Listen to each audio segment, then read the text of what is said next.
Yo, yo, yo, what's happening, everybody? Welcome to another edition of the PODICAST.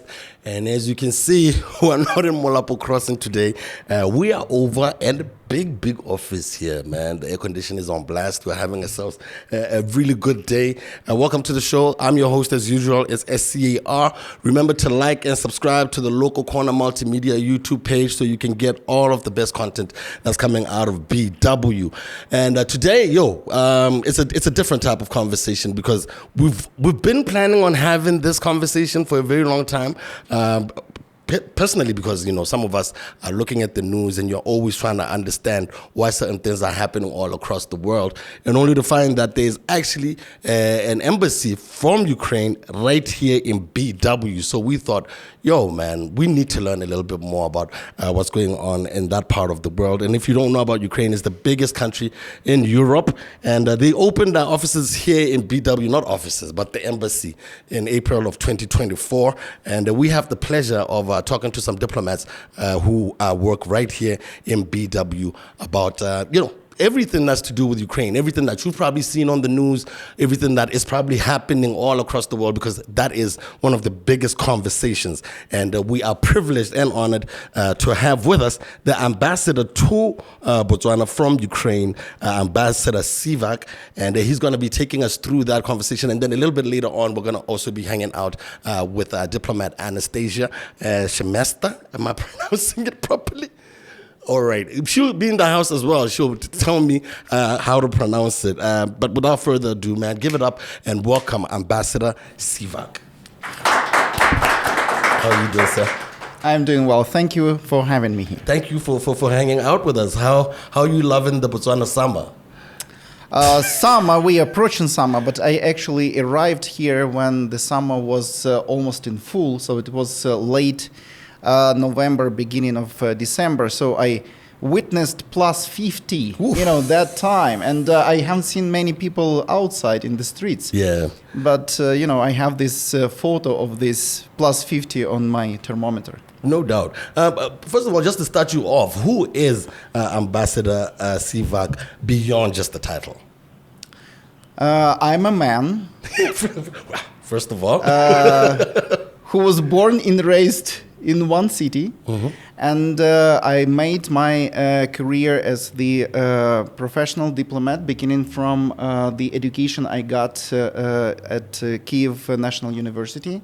So I graduated in 1996, and then I had another 4 years working on my dissertation, which is the very first dissertation on the foreign policy of Ukraine in the world.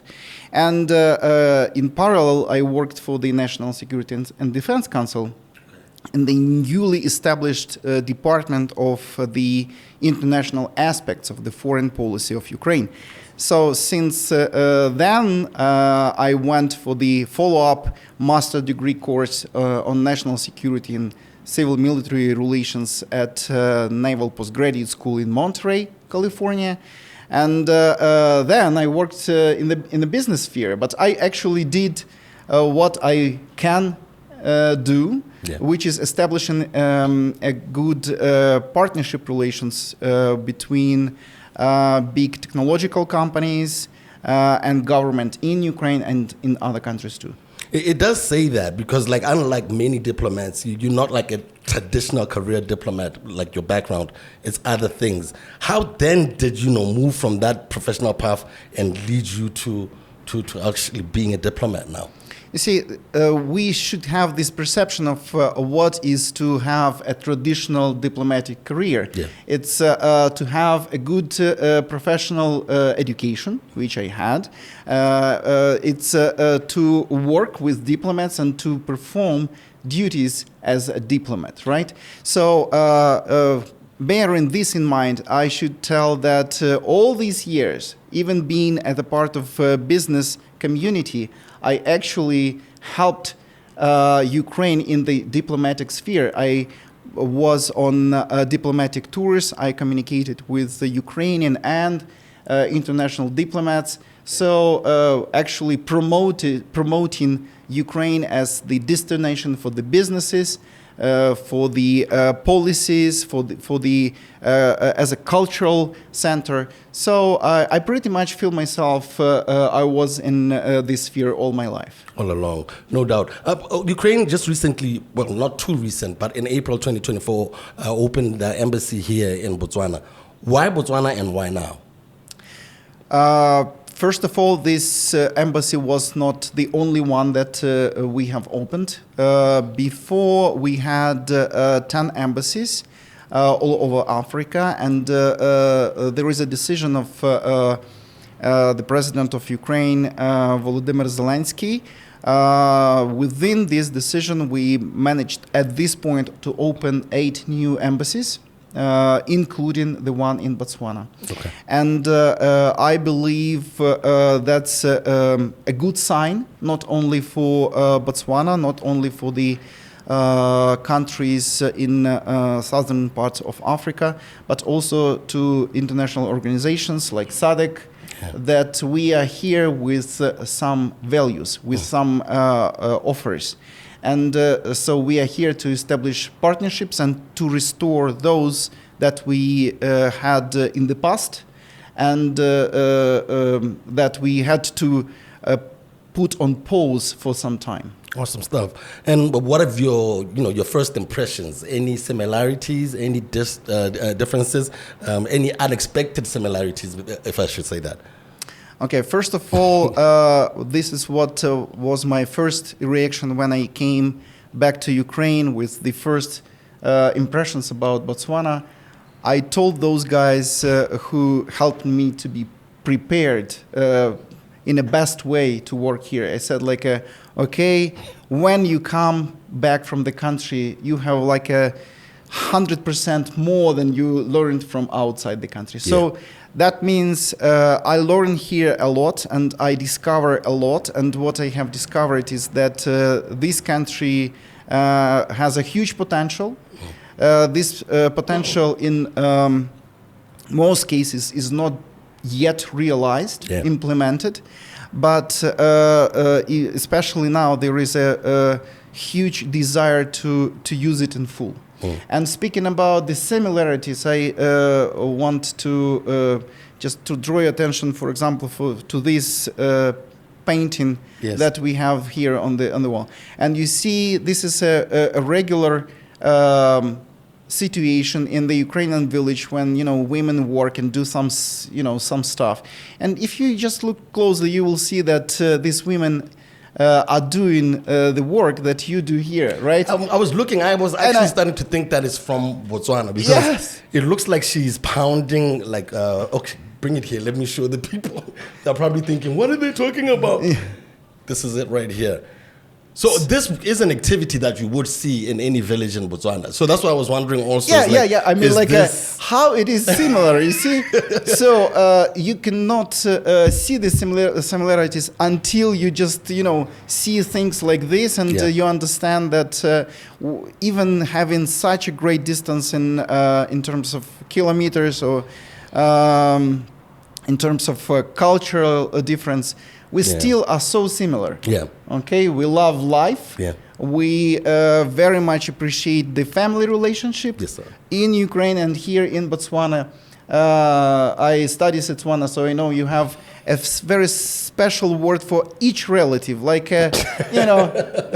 my younger brother, my older brother, my younger sister. The uncle from the mother's side, the uncle from the father's side. We actually do same. That, and that's for me is the reflection that we pay so much attention to the family relationship. Definitely. As a part of our life. Awesome stuff. I didn't even know that at all, Because we have a name for everyone in the family. And just to wrap up, on a personal level, I mean, do you have any favorite hangout spots?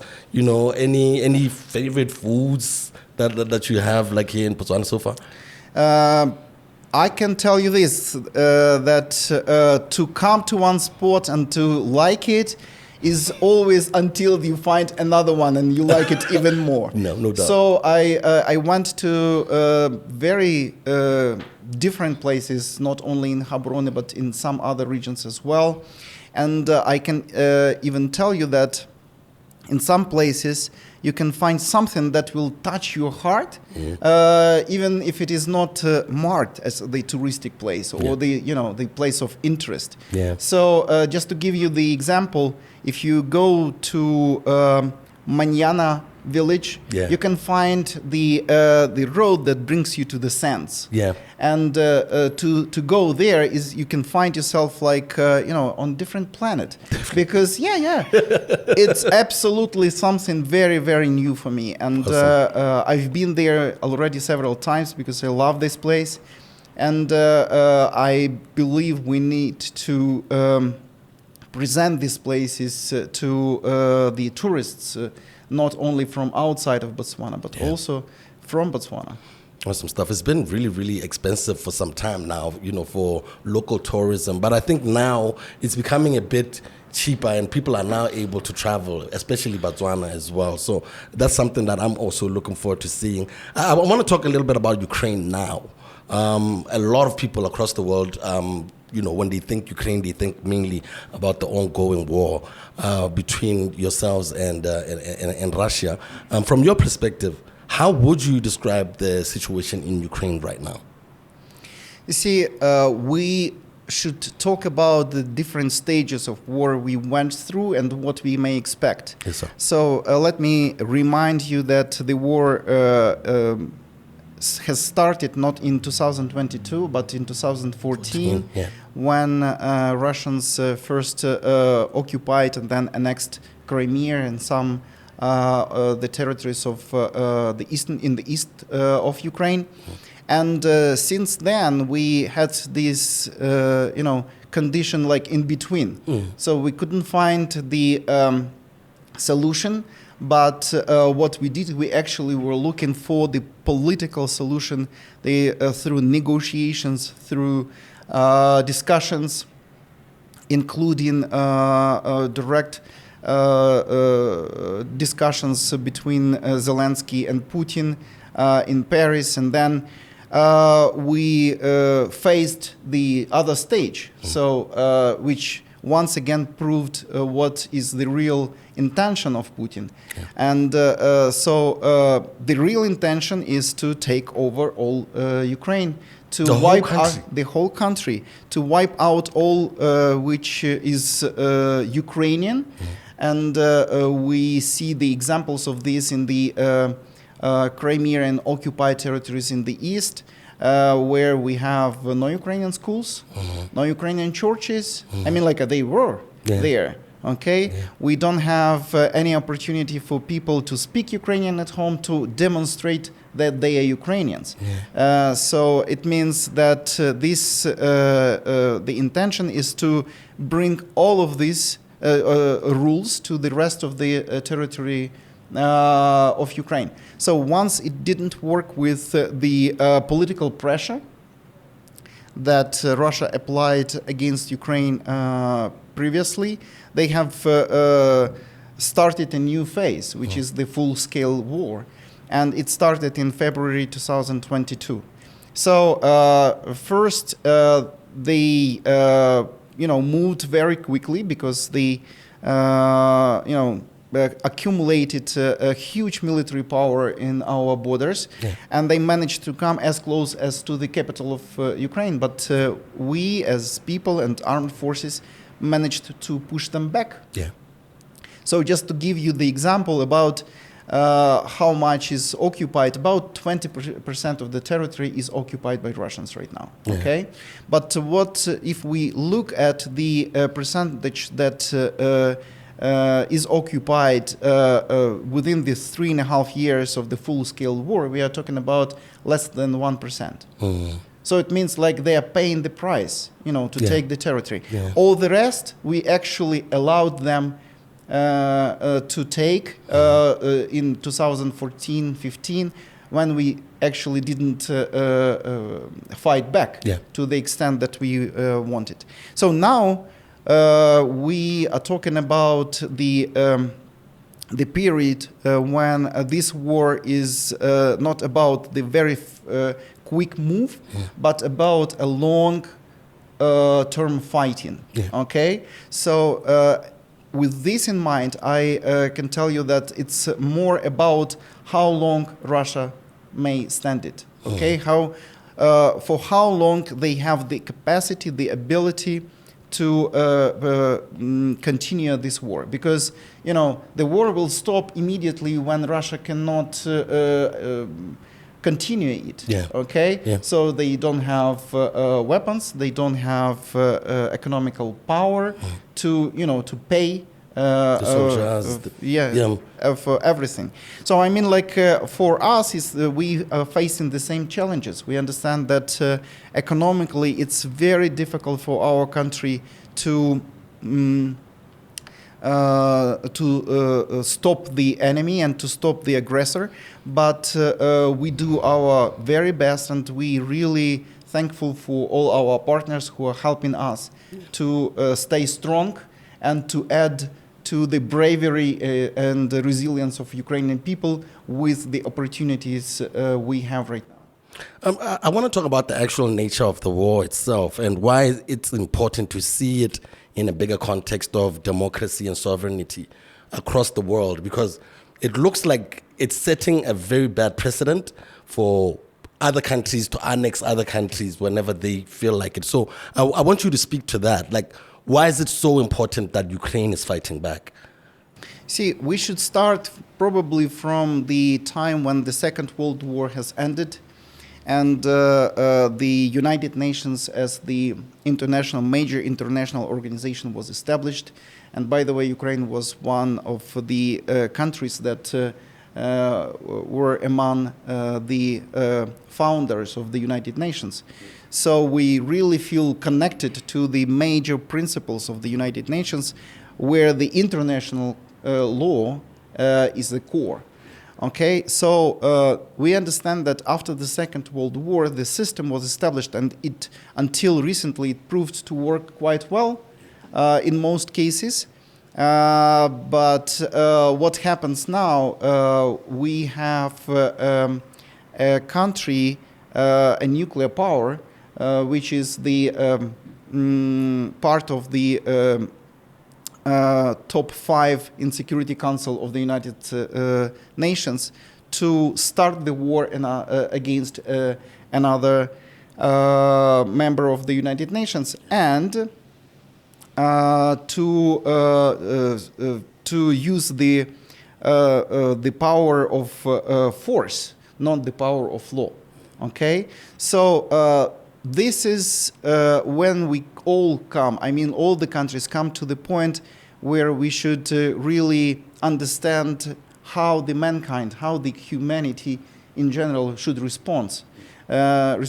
Because we understand that if we leave this case without proper attention, we will have another cases all over the war. And I wish not of this kind would happen, but we understand that the aggressor should be punished. There should be a very clear message to every other country who may have these ideas in mind, to use the power against their neighbors or some other countries in order to solve their expectations. And this should be done as to set the rules, the laws for each and everyone. Definitely. We've been seeing President Zelensky going to the United States. He's been invited to come over to Russia, and he's made it very clear that, he can't just go and have a meeting with his aggressor in the capital. How do you think the rest of the world is treating this situation? Is there support or is there fear to go against these superpowers? First of all, I didn't hear any invitation from Russia to me. It was in the news. Well, I don't know if it was an invitation. Okay, if we come, it wasn't an official one, but it sounds like it was said in nuance. So it means it wasn't the official one, but we presume it is the invitation. Yeah. Okay, so I don't see any invitation. Yeah. Okay, I see the official reaction to this by the President Zelensky, who said like, "I'm ready to meet Putin either jointly with President Trump or one by one, as we did previously." So, but I didn't have any response to this from Putin, and it means that we see how much Russia does not actually desire to move it forward, okay? So we should understand that in order to achieve something, there should be a plan how we can do it. And we, on our side, we work very closely with the United States, with the European Union, with NATO countries to see what the options are, okay? Because we understand that it's not about security situation in Ukraine only. As you may see, the examples just recently happened to Poland and Romania. It's also a threat to some other countries. And the countries like Poland or Baltic countries, they still remember the Soviet times. Okay, so the countries like Hungary or Czech Republic, they still remember those invasions from the Soviet Union to their own countries. So I mean, like they really know what they are talking about when they say there is a threat. So if there is a threat, there should be security guarantees. There should be a security architecture built with the full understanding of the conditions, of the security conditions that Europe and the world are facing right now. Yes, sir. And for those who like to make the issues really, really light, I'll play devil's advocate here and who say that Ukraine could easily get out of this war if they don't allow NATO expansion into that part of the world. What would you say to that? First of all, I would like to remind that the war has started when Ukraine was officially neutral. Yeah. In 2014, when Ukraine, the society in Ukraine were mostly against joining NATO. Yes, sir.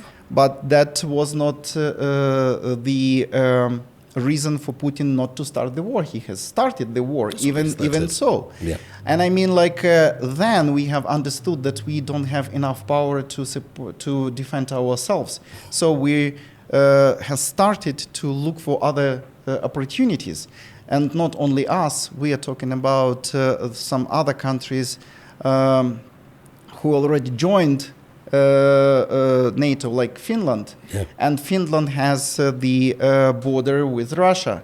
And even though Finland became part of NATO, it doesn't make any threat to Russia, right? Yeah. So we are talking that Russia is trying to give this reason for the world with the aim to hide or to actually substitute the real reason why they come into Ukraine. And this is not about NATO membership. Awesome. Well, not awesome, but just reacting. How then, because Ukraine is known for innovation, for creativity. How then do Ukrainians manage to think about the future and innovation while still in the middle of such a difficult conflict? First, you are absolutely right. We are the nation that brings innovations. And the conditions of war actually made us to be very responsible for what we do. We don't have another chance, okay? If we start doing something in innovations, we really need to make sure that this will work. Yeah. Because, and that actually helps us to be more creative, to find the solutions where we didn't see them previously. Yeah. And we are talking about, and all these solutions are not only about providing the people better opportunities to live, but also actually providing them opportunities to support themselves in the conditions of war. Like you probably know about this ecosystem which we call DIA. Okay. DIA stands for as abbreviation for Держава і я, which is state and me. Okay. And also DIA as a word is an action. Okay. Action, okay? Yeah. So we are talking about the application that we have started as the solution for the citizens to communicate with the state. Yeah. So you have all these services in one in one application, in one device. But with the war, we understand that in many cases, this is the only opportunity for people to have these services. Yeah. Like, you see, we even have the opportunity to sign a marriage certificate online, because for some guys and girls who are on the front line, so they cannot leave the front line, even for the reason to marry, To get married, to get married. So you can do it online. I mean, like there is an option for this. Yeah. You can sell your car. You can, pay your taxes. You can pay for your regular. You can pay your fines. I mean, like if you violate the traffic rules. Yeah. I mean, a lot, and you have all your documents there. So I mean, like we have made this solution for people, and to simplify this communication with the government. And we actually are here to offer this to Botswana and to the government as well. And we are discussing what in particular can be implemented here in Botswana. So our time and our energy and our investments and of our talents would work not only in Ukraine but in Botswana too. That's really awesome. I'm thinking about it right now because, like, the resilience of like the Ukrainian people. I follow a lot of what's going on the news a lot, and I'm always just baffled about like how are you keeping it together? I mean, what's a normal day like in Ukraine right now? Are people optimistic? Are they aspirational, or are people in a state of panic? You see, every time there is a challenge, people learn how to still stay humans. Yes, sir. Okay, so of course, every day we have these strikes, the missile strikes, the strikes with drones on Ukrainian cities, and mostly it happens during the night time when people sleep. And so when my family and my relatives, my friends are in Ukraine, we even during the night time we exchange the messages like about the situation, is about what is happening. Yes, sir. And so we are trying to support each other. Sometimes logistically, sometimes even with a good word, like everything is going to be all right or something of this kind. Yeah. It means that not only my close friends, but all the society is learning how to survive in this situation and how to develop themselves. And you see, Ukrainians are very optimistic people. Yeah. So I've seen a lot of examples when even after the strike, with all the windows that are blown out by the wave, there is a haircut salon that is still working because women and men want to be to look good. I mean, like the schools are working. Yeah. I mean. All of this kind, but that doesn't mean that we don't feel the pain. Yes, sir. Of course, a lot of people die, and we are talking about civilians, deep in the country, far from the front line, and all these strikes are aimed at the civilian infrastructure. especially where the damage can be at the most. Shopping malls, airports. Not airports. We don't have planes in the sky right now. Yeah, So of no-fly zones. No-fly zone. Schools, museums. I mean, just recently we had, these people who approached the post office minibus to take their pensions. So there was a line, and so there was a crowd of people. So Russians just used a flying bomb in order to hit this particular target and to cause the most of the casualties. So more than 20 people died and more than 30 were heavily wounded, and we are trying to save their lives right now. I mean, and we have many examples of this. Yeah. So that's once again proves that, Russians are trying to test us as the society, if we can stand, and we demonstrate to ourselves and to the rest of the world that Ukraine will stand. In terms of cooperation, what can Ukraine offer Botswana, and what kind of partnership does Ukraine hope for in return? When we talk about partnership, and I'm trying to always give this formula to our partners here in Botswana, it is not just about the huge projects that we start and then we implement and we have the huge results. Yeah. The partnership is a process.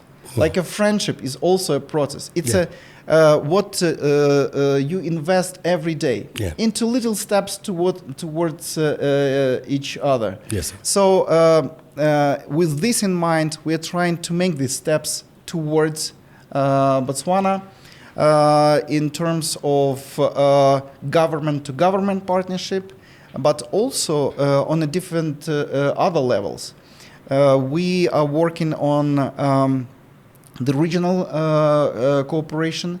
We want Ukrainian cities and Ukrainian regions to cooperate directly with some villages, towns and cities here in Botswana and regions as well, especially with the focus on the specialty that they have in both regions or cities. Just to give you the example, we have Chobe region and Kasane, and we have started these negotiations with them with the city of Kam'yanets-Podilsky in Ukraine. Okay. And both cities are very much about the gate to tourism. Okay? Yeah. So they want to learn how to make tourism as the powerful source of making money. Yes, and not just to give the opportunity for the tourists to attend some places, but also to participate in life, to participate in the events, and to have this cooperation to be implemented. So, and we also talk about the partnerships on the level of educational exchange, on the level of business cooperation. Just recently, 3 months ago, we have signed a memorandum of understanding between two major business associations in both countries, which is Business Botswana here and Chamber of Commerce of Ukraine in Ukraine. So we understand that in order to make these steps forward, we need to look for many opportunities. And if we need to sign an agreement, we will do that. If we need to establish, to make a presentation of the opportunities here in Botswana for Ukrainian businesses, primarily in the sphere of agriculture, technologies, education, we should do this, and this is what we do. Beyond the headlines, what would you like to leave with Botswana about Ukraine? To leave? Like, what would you like them to know about Ukraine? Like, what is the one thing that you want Botswana to actually take from, from our conversation about what Ukraine is, and to leave them with a message about Ukraine? You see, I believe in people-to-people negotiations. No, you're really I mean, person. Like, even when you walked in the room here, it was like, okay, come on. I think I've known him before. I think I've met him before. So I can understand that. And even us trying to get these conversations going, it was a lot of really, really, it's human to human. I absolutely love it, So, I mean, I want Botswana to know more about Ukrainians as the people to talk. Yeah. Easy to talk, Yeah. okay? But I want also Botswana know how we are able, how much we are able. Yes, sir. Okay, because when we are talking about these inventions, about the creativity, about this and that, it's like the good story for the news, but people should, touch it. Yeah. They should understand what is it. Yes. In real terms. And I really want people to know about this. And also maybe to learn from one another. Yes. You see, Ukrainians are very hardworking. Ukrainians are very good as entrepreneurs. So they are easy to start the business and to do things. And this is, I believe, what will make any country more successful. Yes, sir. Because when you see people doing things, we understand that there is an engine that will make this country move forward. Yes, sir. Okay, Yes, not sir. only businesses, not only these professionals, but each and every one of us. Yes, sir. And this is what I want to bring from Ukraine to Botswana, so we would learn how to do this together. Awesome. And just in closing, I guess, on a personal note, when your posting here eventually ends, what do you hope to have achieved for both Ukraine and for yourself? I want to create the conditions for our countries where the role of embassy is less than it is now. Yeah. Okay. Now we are very much about to start the partnerships, about to start the negotiations, about to start the move and forward. Yeah. But when my term ends, I would like to see this initiative implemented. I want to see how our people can work together even without the great role of the embassy, Yes, because sir. they find the value of this partnership on both sides. Yes, sir. So we would continue to coordinate it, to help when the help is needed. Yes, sir. We will be ready to ask for additional support from Botswana government, but I want to see when all our initiatives are working and we see people happy. Mr. Ambassador, thank you so much for hanging out with us, and we look forward to seeing all the great work that Ukraine is doing with Botswana, and we pray for an end to the bloodshed and the war over there. It can't be okay. I don't know how you are able to keep going and going and going while people are also losing their lives that side. But it shows the strength that you all have as a people, and our hearts go out to everyone out there in Ukraine from Botswana. Thank you very much. Yes, sir.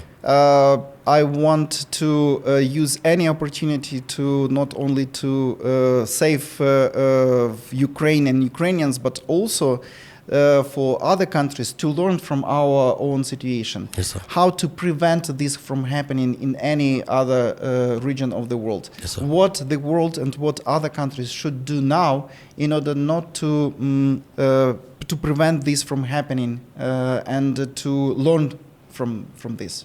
Ladies and gentlemen, Ambassador Syvak. Thank you so much, sir. And also, before we wrap up the show, we're going to be hanging out with a diplomat at the Ukrainian embassy, Ms. Anastasia Sheramet. Don't go anywhere. Thank you, sir.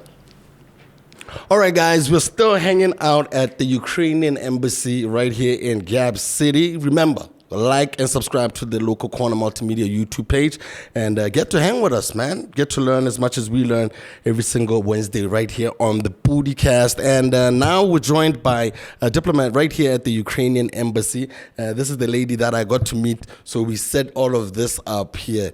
Her name is Anastasia Sheremet. We welcome you to the show. Thank you very much. Hey. Yes, actually, it's my pleasure to welcome you here, Scar, because I guess we met at your anniversary podcast, number 100, and here you are today. Here we are, man. We finally got to get it done. I just want you to introduce yourself for those who don't know you. Who is Anastasia beyond the title of diplomat? Hello, everyone. Dumelang. My name is Anastasia, and I come from Ukraine. As Kar said, yes, I'm a diplomat at the Embassy of Ukraine, where I oversee political, humanitarian, cultural, education affairs. Okay. That's a lot, yeah, but we're, as you know, we're a small embassy, so we really got to multitask here, and that's how we learn fast and get to interact with a lot of governmental bodies to make sure we achieve results. But before, actually, we have a very interesting team because just like ambassador, I'm not a classic career diplomat. I'm also coming from a corporate business side of this world, and my path here in the embassy started from my experience of living and working in Namibia. It's your sister nation. And that's how I appeared to be here, open the embassy in April 2024 and continue our cooperation. Awesome. So you've been here ever since it opened up, like the embassy opened up here. How did you get into diplomacy? When I was in Windhoek, I was working at Namibia Breweries, by the way, the one that produces Windhoek Lager and Draft, the one that you all love so much. Exactly, Tafel, yes. So I was working... Of course I know a drink in Namibia. But it's not sponsored, so we don't advertise, right? Keep it away, no doubt. So, and I was working there as a digital transformation manager. And then the war suddenly started in February 2022. And I couldn't just continue my life without doing anything. Even though I was thousands of kilometers away from home, I was, of course, in safety and security. I felt like I can't continue just pretending that nothing is happening. And I couldn't understand why Namibia as a country does not support us as much as, for example, our European partners. And I thought that it was my call to action, that I needed to do some events to raise awareness about Ukraine in Namibia. And by doing so, people will understand us, our pain, and start supporting and being compassionate towards our cause. No doubt. A little bit of naivety there, but still, why not have pink sunglasses when we're all young? No doubt. And I started doing a lot of events, started from the demonstration in the city center to support Ukraine. Then we started doing a lot of musical concerts with Ukrainian musicians who were coming to perform. Then we have done a Ukrainian film festival with the biggest cinema stars in Namibia to also like watch Ukrainian movies and discuss how it impacts us here. And by doing all of these exhibitions, opening of Ukrainian bookshelf, you know, I was doing it a lot as a volunteer while keeping my 9-to-5 job. And that's how I got connected with our embassy in Pretoria that was responsible for Namibia. And the ambassador actually started coming to our events in Windhoek to support us, to give it the voice of institutional voice. And that's how we started advancing in this field. And then when our president announced that we need to open new embassies on the African continent, and Gaborone was chosen to be one of them, it kind of came naturally by the ambassador, by my family, by my friends, my husband, and they suggested maybe you should, because, you know, Botswana is really close to Namibia in terms of course, like shared history, common values, very different at the same time. But since you have the experience of working in Africa, being vocal about your cause, why not try? No doubt. And luckily, we're living in 21st century where anything is possible. So yeah, here I am. Here we are. How did you, the response from a lot of the African countries, what was it delayed? How did you feel, like, especially living in the continent at the time when the war broke out? How did you feel the response by the continent was towards what was going on in Ukraine? Honestly. I'll try. I don't want to be leaving this country tomorrow after the president watches this show. Yeah. No, but honestly, response from the people was very empathetic because everyone was shocked by what was happening in modern times. You know, we are witnessing the biggest war since the Second World War happening live in front of our eyes. So people were approaching me, they were asking, okay, how we can help, what we can do, what's our personal touch, what can save you, what can help you. Unlike, of course, the government, that was a bit delayed, but I understand it perfectly. I understand the reasons why it's happening, because the continent and people here are quite far from us. Yeah. So maybe we don't share that many historical ties, even though there are some that I would like to mention to you. Yeah. It's normal. Of course, there's also, we shouldn't forget about policy of non-alignment, of the fact that, for example, Botswana tries to stay neutral and be friends with everyone. Of course, there's, you know, we can have another episode about like the history, about like politics, international agenda of Botswana in the world, but we understand all of this perfectly. And what we ask is just to be vocal, not to stay silent. Yeah. Because, you know, as even Desmond Tutu was saying, when you're watching how an elephant is crushing a mouse, and you say nothing to stop it, the mouse is not going to be angry at the elephant. The mouse is going to be angry at you for being neutral, for not saying anything. Yeah. And that's what we want from governments all over the world, to support us, to show that they support the UN Charter, sovereignty, rule of law, our integrity and independence. And that's the most important thing that we as Ukrainians are asking. I don't think that's a lot, but you know, it's very vital for us and necessary for the survival of our nation. Yeah. And that's what we hope to get from all countries on the continent. The embassy has been organizing events like fashion shows, like you said, cuisine nights, art exhibitions, movie screenings. Why do you think culture is such a powerful tool for diplomacy? Have you been at any of these events? No. We usually I'm performing on weekends. Yes. So that's my excuse. I'm trying to go to the next ones. I think I've seen some of them on your pictures, and I'm always on some, why didn't Anna invite me? But then, you know, I'm going to start going to every single one of them because, like, I would like to see also, you know, the cultural aspect of Ukraine. But that's really why I want to figure out, like, why do you think that would work for diplomacy? Exactly. Well, we should step up our PR game to make sure that you come to the next ones. Please. And you all are invited, guys.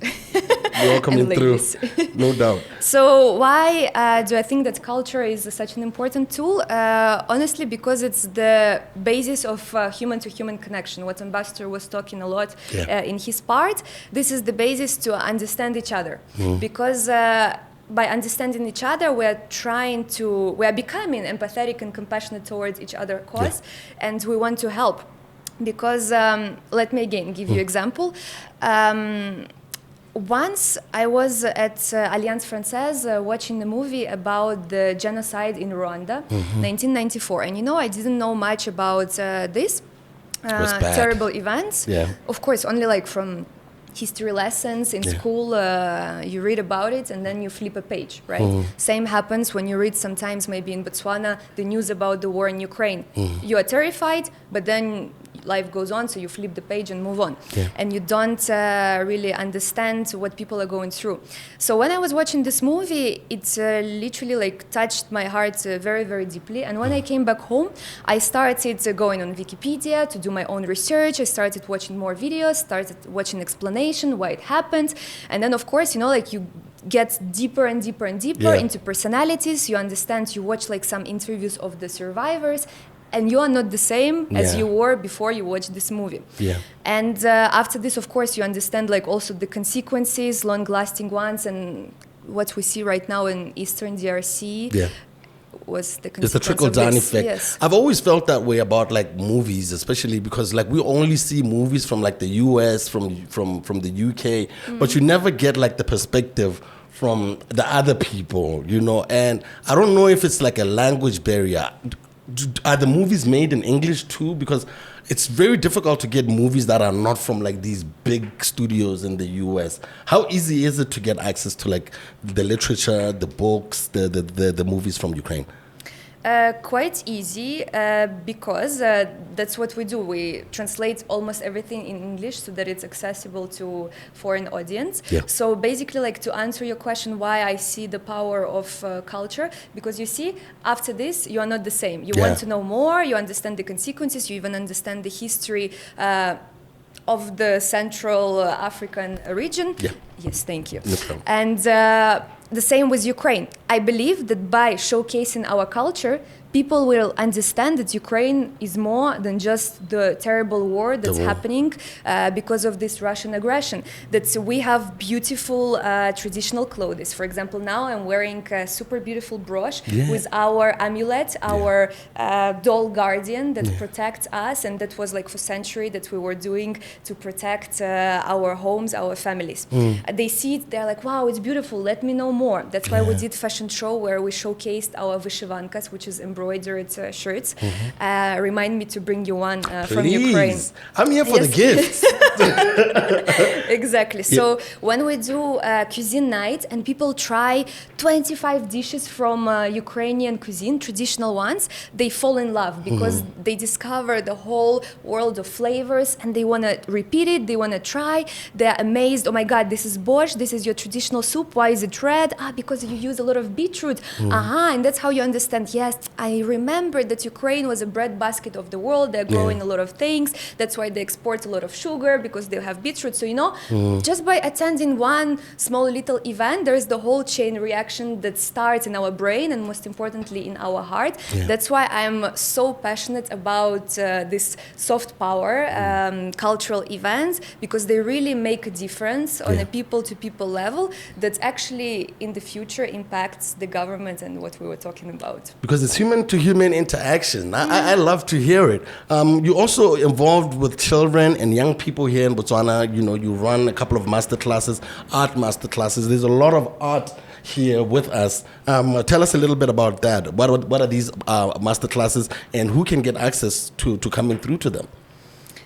We do a lot both for kids, both for young people. For example, for kids, we have been doing different master classes for Easter. We have a tradition of painting eggs in a special pattern, and we have done it in Mogoditsani Senior Secondary School. That's where I'm from. Really? Yeah. Oh, wow. Okay. I grew up in that part of Gaborone, next to Mogoditsani Senior, actually.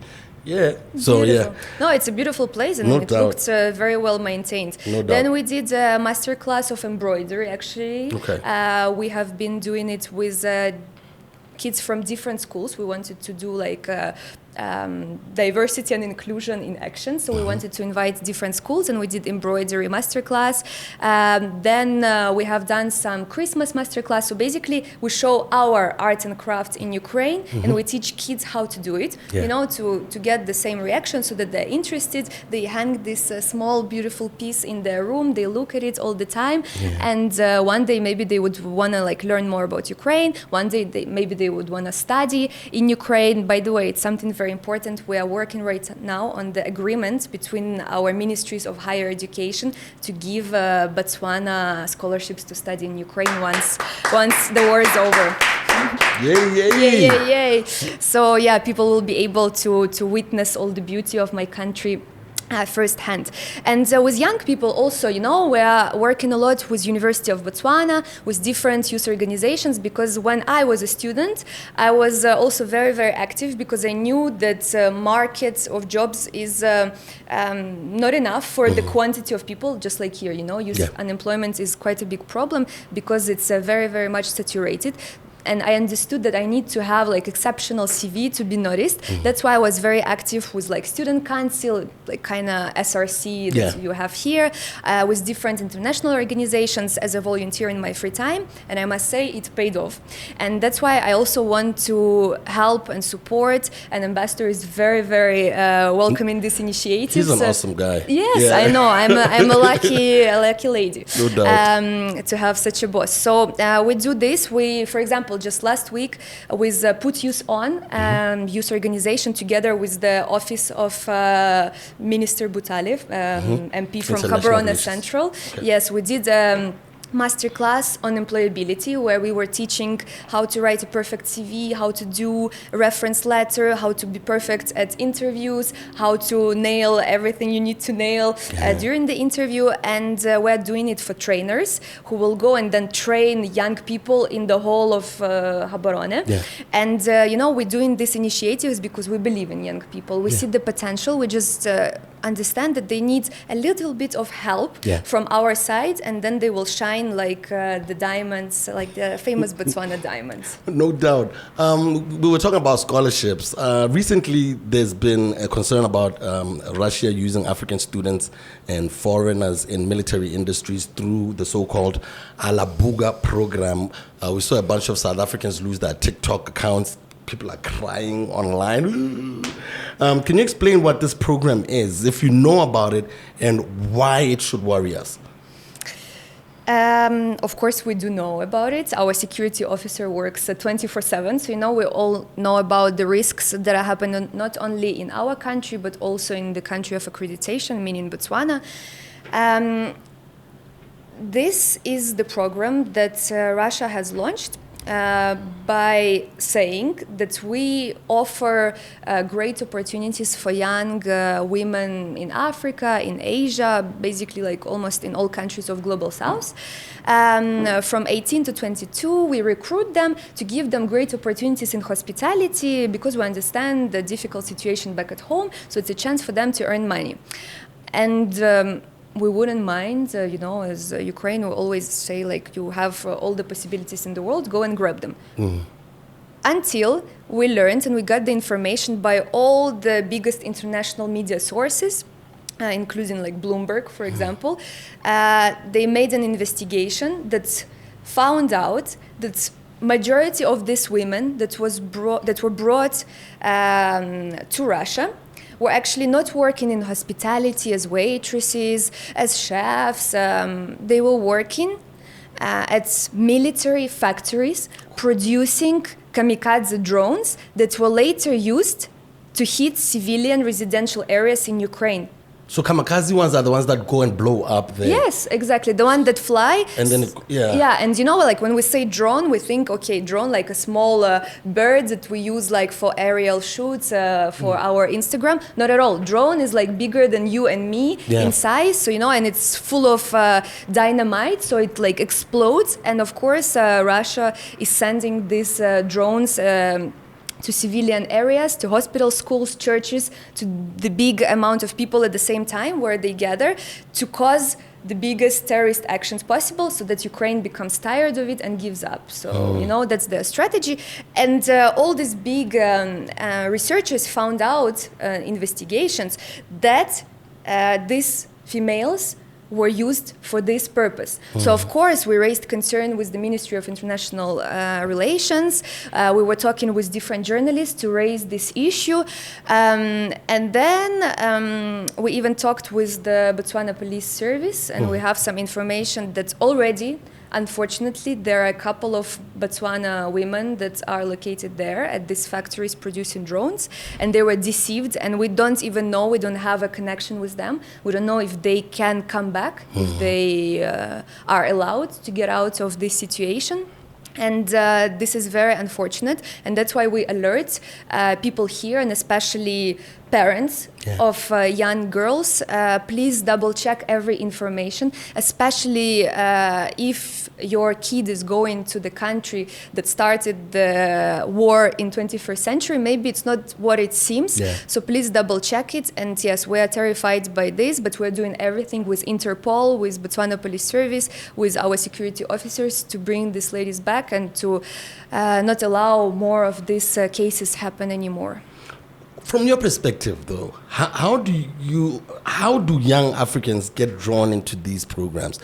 Are we gullible? Like, why is it so easy to just 18 to 22 and all of these young girls start jumping into these planes? And what more can we do? I mean, you can tell parents, but what more do you think we can do as a society to try and make sure that we don't lose these young people to something like this? Because it looks like an opportunity, but you might be selling yourself. And not knowing about And not it. knowing Yes. about it. So I think there are several reasons that we can discuss. Of course, first, the government of Botswana is trying their best to diversify the economy, and that's what our embassy is also trying to help with, to bring investors, to open new opportunities for young people. But it's a process that will take time, and we all understand that it's not happening overnight, unfortunately. And because of the diamond sector and mining sector that is going down a little bit, we see that we don't have enough jobs for the whole population. And of course, also due to women empowerment, which I'm very, very grateful our progress for, young females also want to become powerful. They want to take charge and control of their life. So of course, they want to have a job, they want to earn money and not depend and rely on anyone else. And of course, they're looking for opportunities somewhere else outside of their country, and it's normal that they want to self-sustain themselves, they want to have international experience, but sometimes, as with cases with Russia, it can be deceiving, it can be literally what I call human trafficking. And that's why we always encourage public to double check the information. If you see the name of this program, just like go on Google and see like different sources, because investigations that I'm talking about, even by Bloomberg, it was quite on the early stages of this program. So it was like even on the first page of Google search. So anything you read in the media, on internet, please double check everything. Like try to have some media sources from Europe, from South Africa, maybe from America. Yes, exactly. And then compare. When in doubt, our embassy is always open. We always keep our doors open for people. So, when in doubt, come and ask. We will never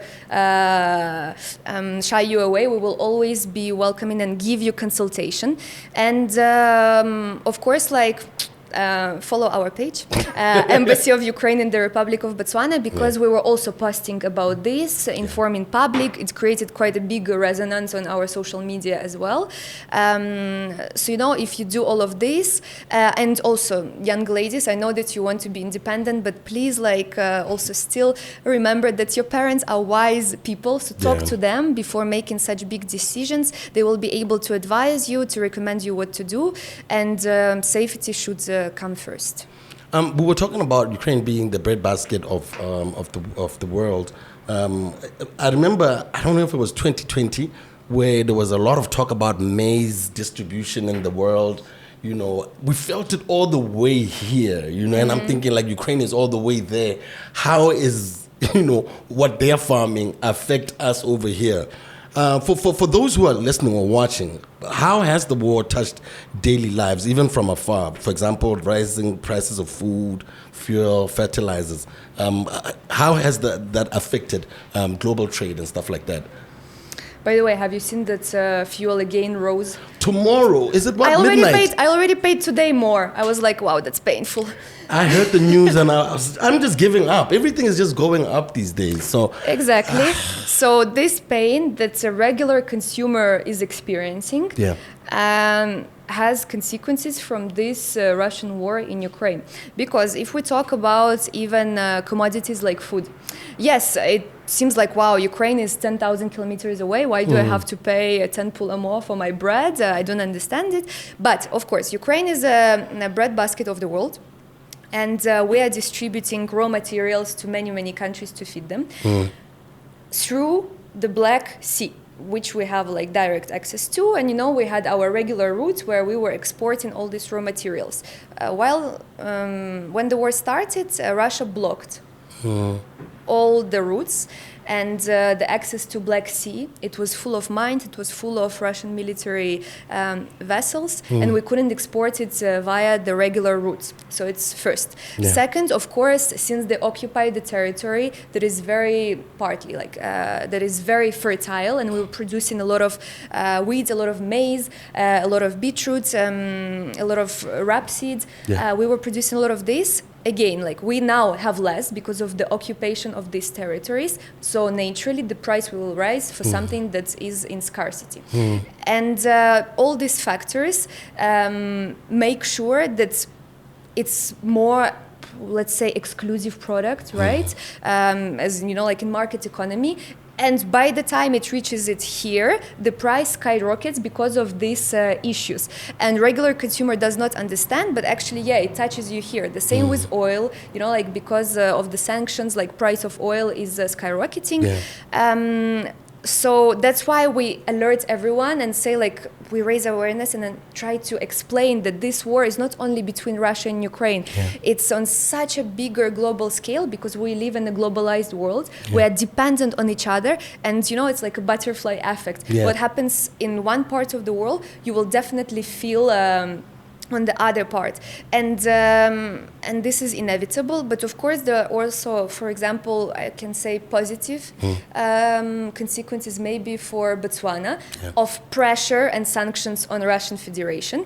For example, we were as Botswana competing all the time for diamonds. Who produces more diamonds, us or Russian Federation? And now, since a lot of European, American partners put sanctions on their diamonds, and it's allowed also for Botswana to open a new certification node here in Gaborone, so that a lot of diamonds get certified, and we know, according to Kimberley process, that they are not coming from Russia. It creates more jobs, it creates more value, it creates more revenue for Botswana diamonds. So honestly, putting pressure on Russia, it's a win-win situation because we establish global order, and then, of course, we achieve what we just discussed by boosting your economy, for example. Do you believe this war can be ended diplomatically, or is it a conflict that can only be resolved militarily? And I know it's a hard question, so I'm just throwing it out there. It's interesting question that we get asked quite a lot, so I guess it will be interesting for your viewers. Clickbait. Yes, exactly. We had, since the start of the invasion in 2014, we had at least 200 rounds of negotiations. Sheesh. None of them succeeded, as you can see. And as much as Ukraine, anyone else wants peace, because it's happening in our house, on our territory. We want peace, we want tranquility, and we want to be back to how it was before the war. We would do anything to resolve it diplomatically, to sit at the negotiation table, to explain our position, to hear their position, and find the compromise. But unfortunately, at this moment, it is not possible. Because what did you study in university, by the way? Economics. And population studies. So maybe you were discussing a term that you have in negotiation. It's called ZOPA, Zone of Potential Agreement. So for example, if I'm ready to buy a car for 10,000, you want to sell it for 15, but maybe we can meet in the middle, and I say 12. okay, we can do 12.5. I can put a bit more. You can make me a discount. So our positions correlated. We met each other in the middle, and okay, the deal happened. Everyone is happy. The same here. What is the zone of potential agreement? You see, Ukraine wants our borders as they were in 2014. We don't want anything more from Russia. We just want peace. We want our borders. We want our territory back. We want every person in Russian captivity also to be returned. What Russia wants? They want to occupy as much as possible, erase Ukrainian identity culture, say that they never existed, it was always Russian Empire, Russia, and say that Ukraine, on the small part that will be left, if they're merciful enough, Ukraine can only keep like military personnel of 10,000 people, forget about security guarantees, and never think about like NATO, European Union, and in general, like, so their request is stop existing. Yeah. You see, where is the middle ground here? It's impossible to negotiate with someone who puts their aim as a total genocide and destruction of your nation. We are trying to understand. We are trying to use different approaches to make them understand that it's not going to happen this way. We have the full right for self-determination. And we should all adhere to the UN Charter as UN members. By the way, we're going to celebrate this year 80 years since the creation of this charter. Yeah. Maybe we need to do some amendments, right? To make it stronger. I mean, I don't know what the situation with the UN is these days. And this is not to put any mud on them as well. But it just seems like the charter is just being torn apart in different ways all across you can talk about Palestine, you can talk about Israel, you can talk about so many places right now where there's blatant disregard for this agreement. So are we seeing I really don't want to say the end or the beginning of the end of what the UN Charter is basically was supposed to do in the first place? I ask myself this also very, very often, but I guess you can invite the UN resident coordinator, right, for the next chapter to discuss it, and I would be very much eager to watch it also myself. So to finalize my answer to your question, as you see, there is no way to diplomatically resolve it. Not happening at the moment. That's why the aim now for Ukraine, for our partners, to resolve it with economical pressure. That's why it's very important to put as much sanctions as possible on Russia so that we sink their economy. And they are not able to produce more weapons. They're not able to pay their soldiers. For example, do you know why why Putin agreed to meet Trump in Alaska? And not because he suddenly wanted peace and he's such a peacemaker. Absolutely not. Because he wanted first to buy time to continue with the invasion, and second, because Trump puts tariffs on India, who buys a lot from Russia, and it became economically not viable for this country to buy anymore from Russia. Economy immediately reacted. And Putin agreed to meet with Trump because, that's how it works. You put pressure on the economy. They cannot continue this war anymore. And then they sit at the negotiation table and maybe like the zone of potential agreement becomes closer. So we only believe in economical pressure and military defense. What can an ordinary Botswana do today to show solidarity with Ukraine? That would be very much appreciated by a regular Botswana to support us. Personally, what I recommend all the time is, of course, to follow the news from different sources, just like we discussed. Like maybe have one source in South Africa, like Daily Maverick, then have like CNN or Fox News, depending on your political spectrum.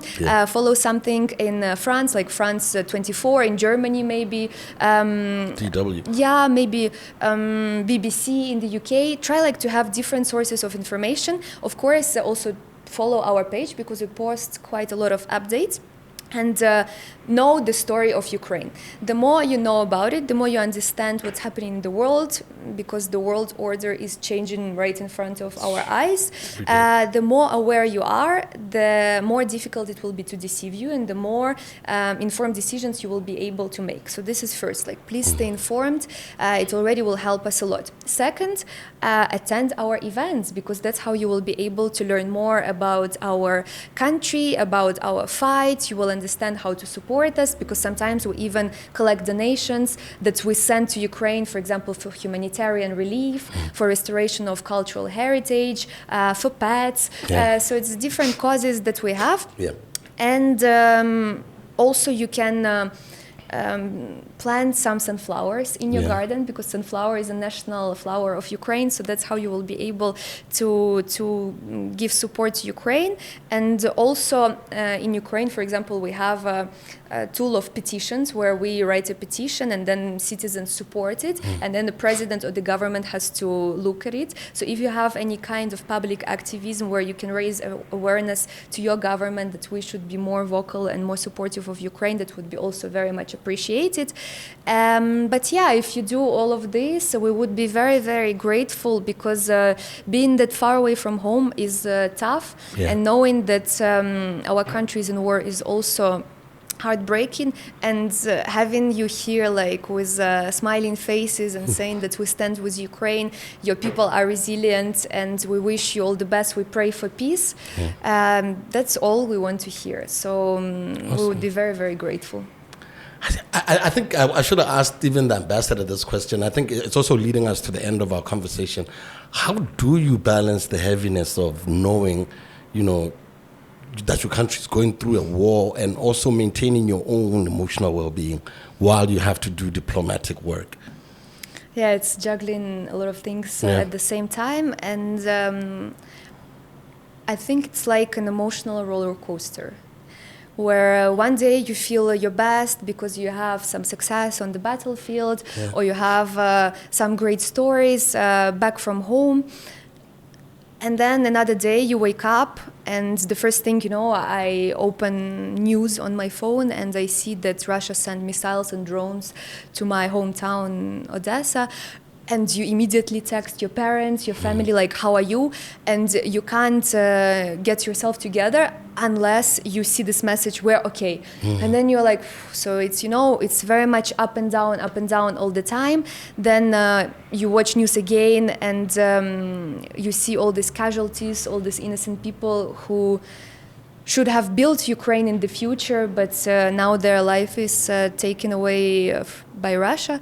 So it's always an emotional roller coaster, and what helps a lot is, of course, talking with your loved ones, to know that they're okay, to supporting them in any way you can.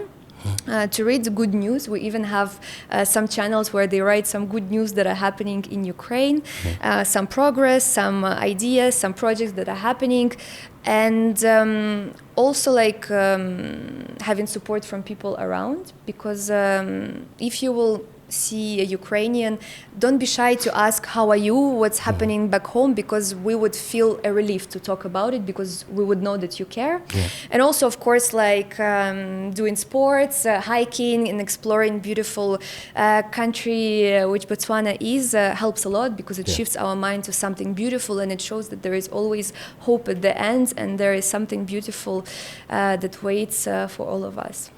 Ms. Anastasia Sharamet, thank you so much for talking to us, and thank you for being awesome, man. Yo, that's our show. Hey, I really don't have any words, but thank you so much for giving us an idea of what you're going through as fellow human beings, and also what your country is going through. I think sometimes because we're watching all of this stuff from the screens, we really don't have a proper understanding for it. I don't know if you have any last words so that we wrap it up, because I'm all out of questions. I mean, yo, what would you like to say to anyone who's watching in closing? Reali Boha Tata. Awesome stuff. Thank you so much, Anna. And ladies and gentlemen, that's our show. We'll check you guys next week right here on the Local Corner Multimedia YouTube page. I'm SCAR, and we're coming at you from the Ukrainian embassy, and it's been an interesting one, man. We'll see you guys next week, and remember, every single Wednesday at 3 p.m. we'll be right here. I'm out. Peace.